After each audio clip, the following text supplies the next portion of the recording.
Hello বন্ধুরা, broccoli শেষ হওয়ার আগে এই রেসিপিটা একবার বাড়িতে বানিয়ে দেখুন। আশা রাখি ভালো লাগবে। তো প্রথমে কড়াইয়ে সামান্য সাদা তেলে কুচানো রসুন ভালো করে ভেজে নিতে হবে। তারপরে দিয়ে দিতে হবে কুচানো পেঁয়াজ, গাজর, ক্যাপসিকাম, কাঁচা লঙ্কা, টমেটো দিয়ে একটু নাড়াচাড়া করে নেওয়ার পর দিয়ে দিতে হবে ব্রকলি। লবণ আর গোলমরিচের গুঁড়ো দিয়ে সব সবজিগুলি ভালো করে ভেজে নিতে হবে।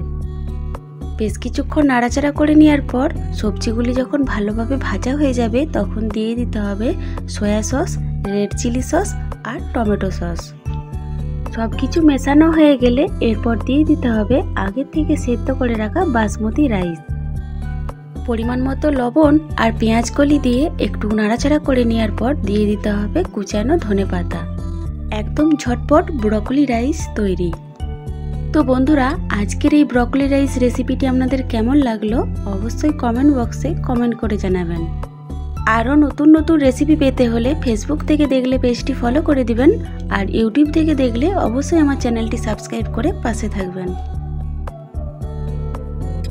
আগামীকাল হাজির হব আবারও একটি নতুন রেসিপি নিয়ে। তো সকলে ভালো থাকুন, সুস্থ থাকুন। ধন্যবাদ।